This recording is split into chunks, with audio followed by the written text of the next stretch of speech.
U kthyem në studio për të folur lidhur me gjendjen politike dhe deklarimet e fundit që u bënë në LDK. Me mua bashkë në studio është Argjend Zena, i cili do të na njoftoj më shumë lidhur me gjendjen politike në vend. Zotëri Zena, i faleminderit shumë që gjejte kohë që të vish në Infodea. Faleminderit shumë për mundësinë edhe përshëndetje për juve.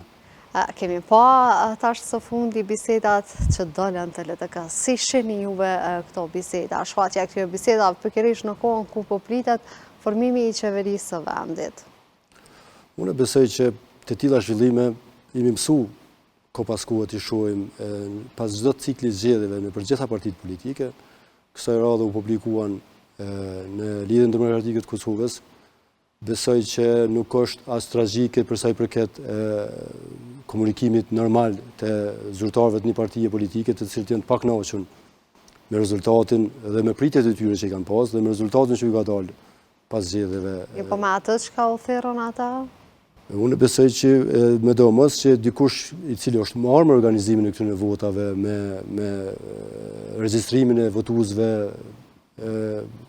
ka mujtë me bëhet gjërat e tilla, po këto duhet i lihen organeve të drejtësisë tek e fundit, për shkak se i nxjerrin një udhëzes edhe procesi zgjedhor si të tillë.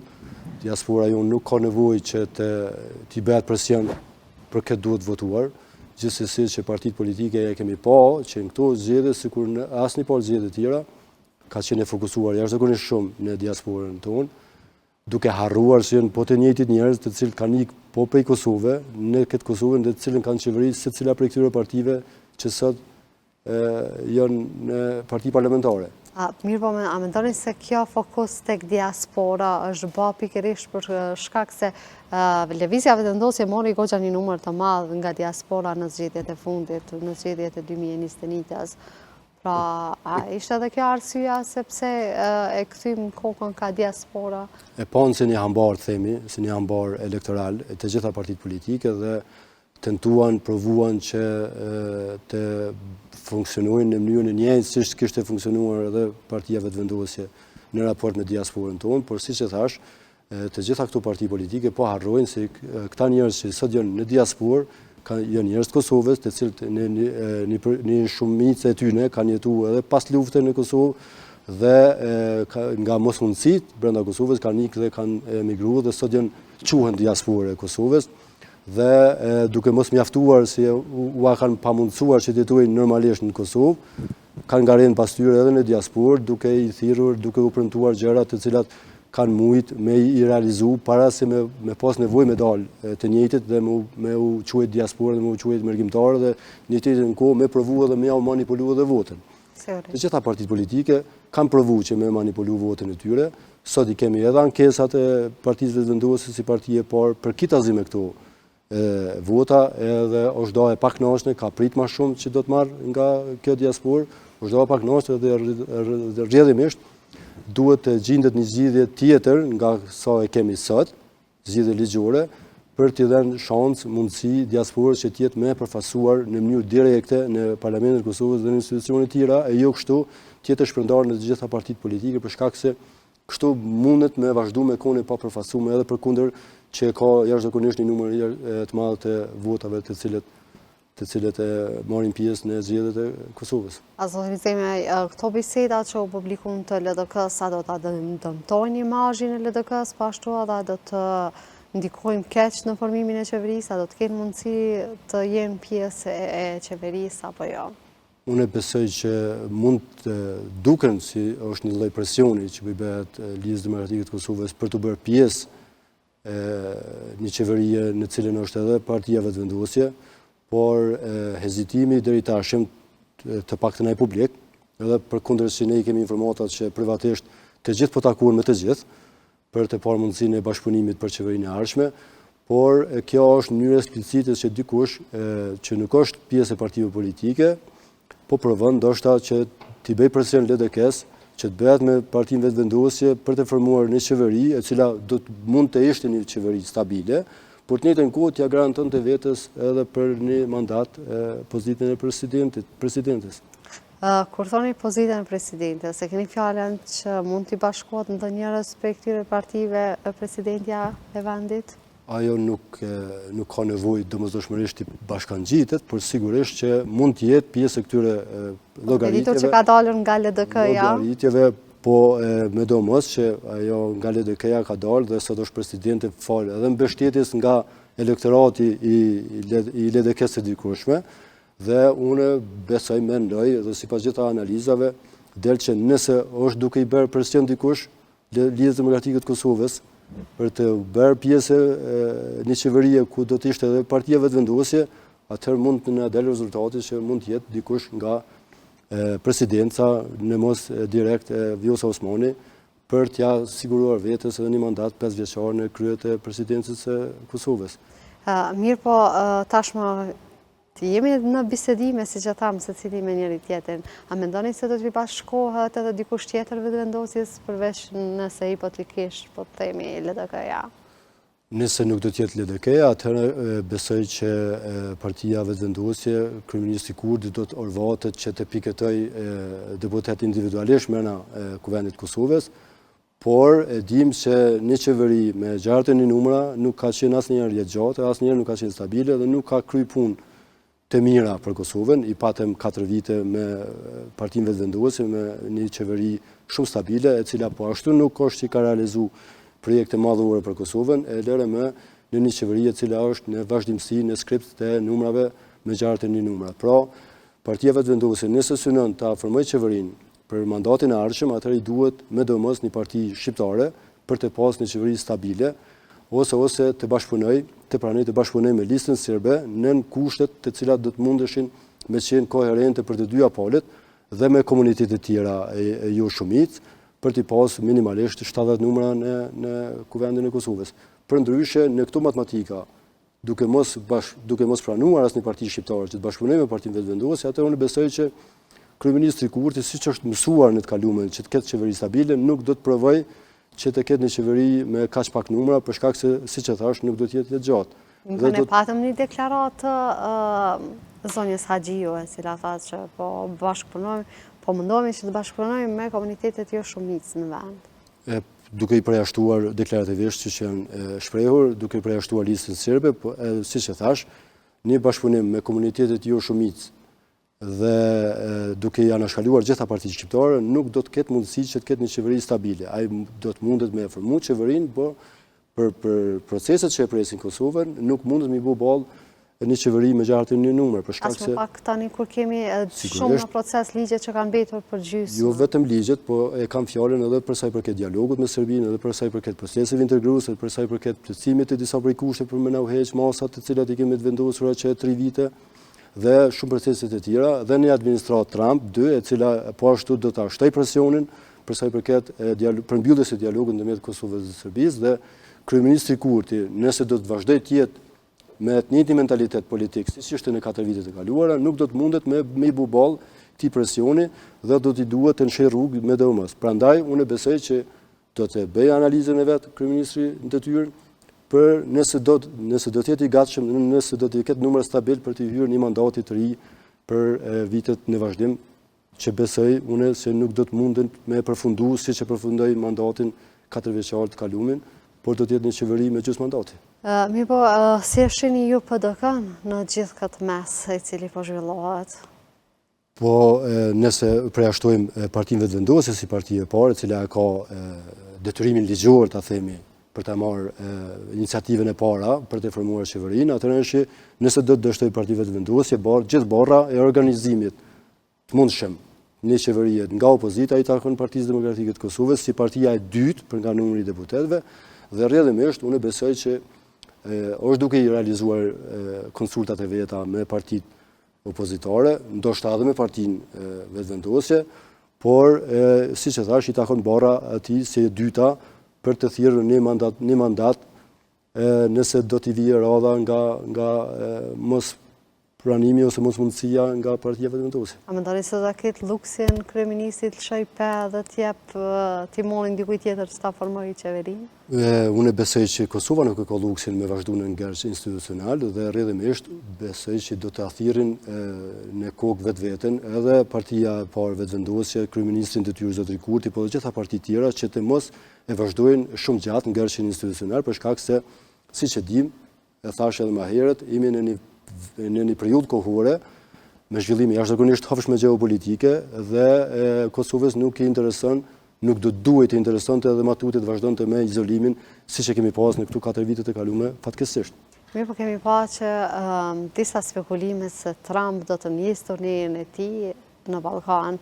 Pra, si e shihni ju nëse Trump vjen në Kosova, do të ketë një trysni që të përfundohen çështjet e dialogut, pra që tashmë janë sërgjatur dhe do të ketë ndonjë mesazh nga ana e tij që të bëhet formimi i qeverisjes, ashtu siç ka ndikuar hera të kaluara, them të drejtën. Kemi pas një farlloj presioni nga ndërkombëtarët që të formohen qeveri, kush e tek do bëhet. Edhe tash ka deklarime edhe në qoftë edhe nga Bashkimi Evropian, por edhe nga State Departmenti Amerikan që Kosova s'duhet të vazhdoj të ngjelet me qeverinë detyrë ose pa institucione fare, për shkak se kjo nuk është as në interesin e Kosovës si shtet, por as në interesin e aleatëve tonë, të cilët e mbikëqyrojnë, e moderojnë dhe maturojnë Kosovën në proceset e saj ndërkombëtare, por edhe ato të brendshme. Jemi në kufi me Serbinë, Serbia është ndikuar jashtëzakonisht shumë prej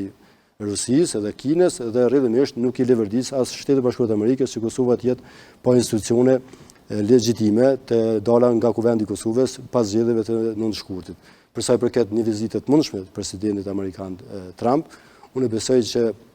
ai nuk do të vijë në Kosovë përpa qenë institucionet e formume në radhë të parë dhe një të ku përparen një paramarrëveshje të cilën do të mundeshin me nënshkru Kosova dhe Serbia, për shkak se dim që ata nuk kanë kohë edhe ma tutje që të na i dëgjojnë teket tona, jo i pranojmë marrëveshjet, jo si pranojmë marrëveshjet, jo se e implementojmë asociacionin, jo se implementojmë asociacionin. Nëse do të ketë një vendim të tillë për ta vizituar rajonin, sigurisht që ai do të vije për të publikuar punët e kryme për sa i përket qoftë ato dhe dialogut, po qoftë ato dhe integrimeve të Kosovës me drejt Bashkimit Evropian dhe drejt NATO-s. Duke lënë anash çështjen e formimit të qeverisë, po themi se Kurti i ka bërë tashmë votat, por edhe nga ana e Serbisë kemi parë protestat e vazhdueshme atje. Sa jemi të gatshme të dyja shtetet që të fokusohemi tek çështja e nënshkrimit të një marrëveshje që Trump kur të vijë vetëm të implementohet? Siç e thash, ato janë shemat e cilat po besoj që kryen nga të tjera struktura, qoftë ato dhe Bashkimit Evropian, po dhe Shtetet Bashkuara të Amerikës, dhe në momentin e parë kur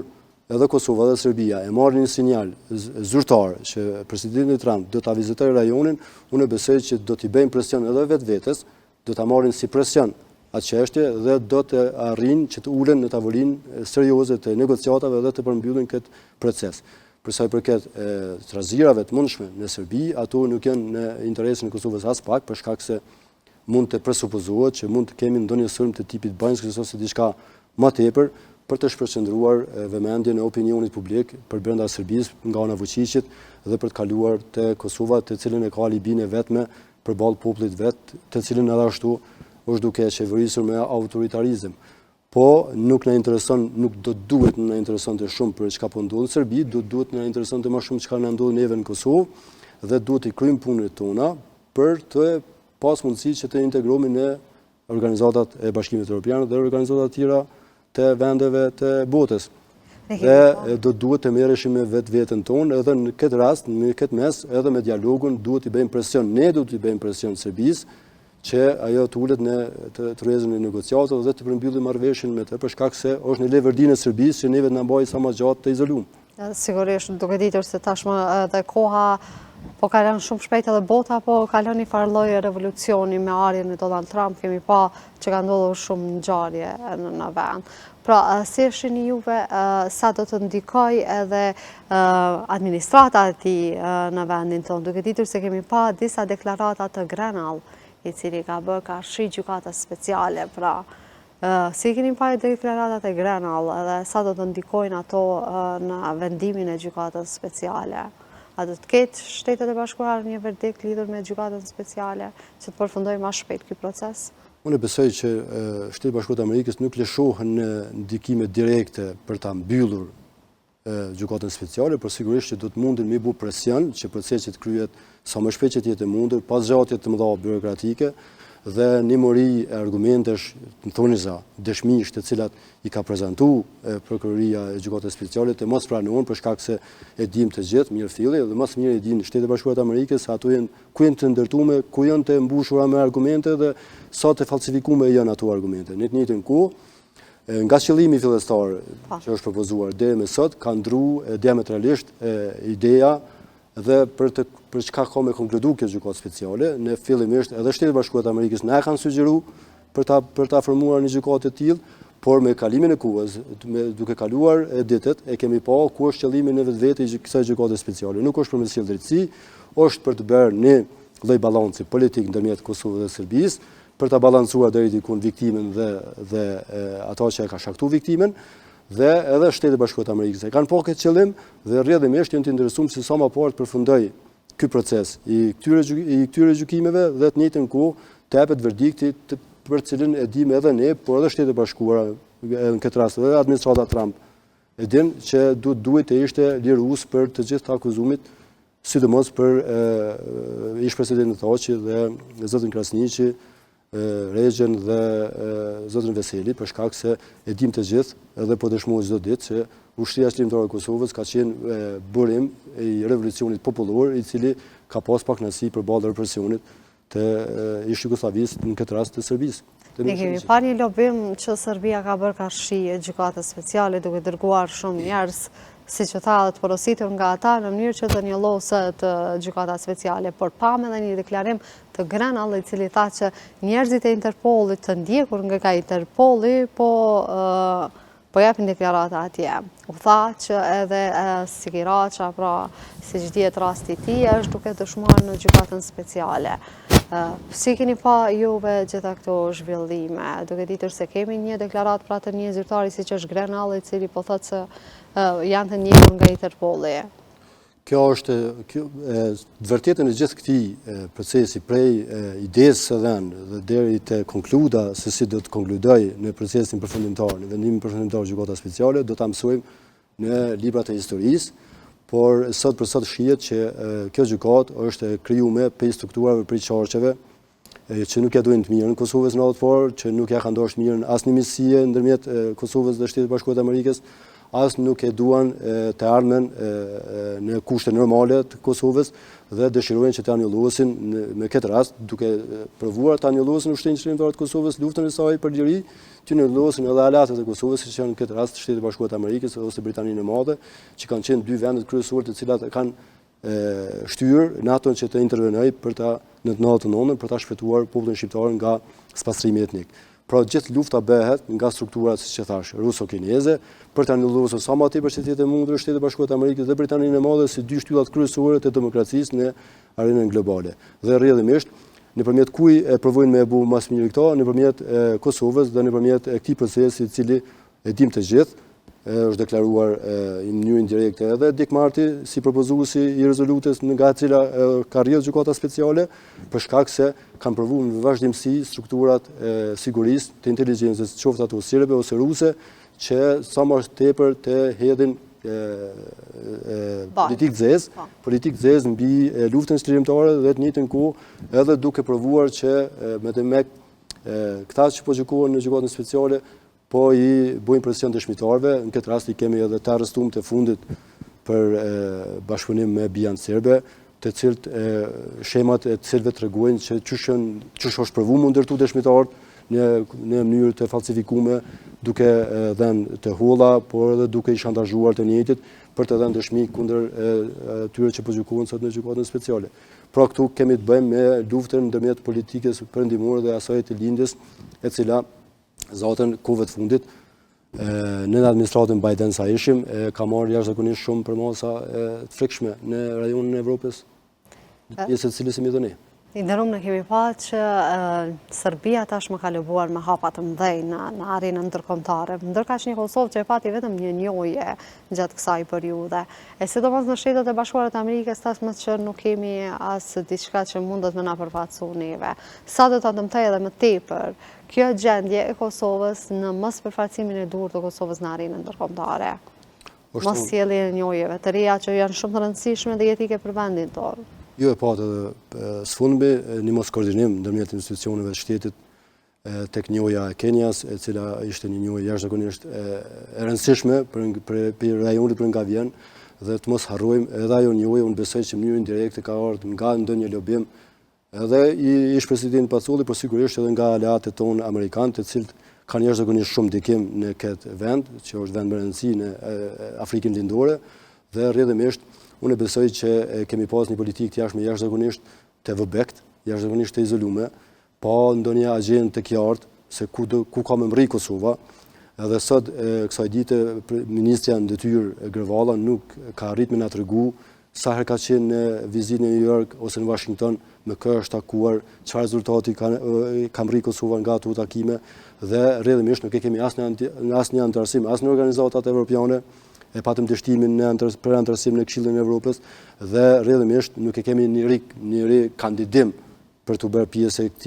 kësaj organizate që është jashtëzakonisht më rëndësi për vendin tonë, për të pas mundësi që nesër pas nesër edhe personat fizik të paditin Serbinë për ato që ne ka shkaktuar në kohën e luftës dhe për të dëmshpërblytur tek e fundit. Por në të njëjtën kohë edhe ne edhe si shtet nuk kemi të drejtën që ta paditim Serbinë në asnjë instancë ndërkombëtare për na dëmshpërblytur për ato që ne ka shkaktuar në. Pra, si konklud, politika jashtme në këto 4 vite të kaluara ka qenë një kohë harxhuar kot dhe një angazhim i pa agjend me inercion negativ nga ana e ministrës dhe tek e fundit, për të mos e banalizuar shumë, por sinqerisht janë disa dëshmi të cilat vazhdojnë të qëndrojnë, që janë huqe të mëdha të cilat i ka bëu në vazhdimsi ministra e jashtme Grevalla, qoftë ajo me postime, me deklarime, me stemën shtetërore dhe me huqjen e flamujve të shteteve aleate tona, të cilat na kanë njoftë tek e fundit dhe për cilat në politikën, në protokollin ndërkombëtar merren edhe si fyrje ndaj atyre shteteve. Sigurisht, zot Rizena, ju falenderoj shumë që gjete kohë që të vish në Infode dhe të na shpalosh të gjitha këto ngjarje që kanë karakterizuar vendin tonë dhe të japësh hipotezën tënde në lidhje me to. Faleminderit për mundësinë djellë, çdo të mirë për juve. Të nderuar shikues të Infodez, kaq kishim për këtë emision, deri në emisionin e radhës, mirëmbëjtje.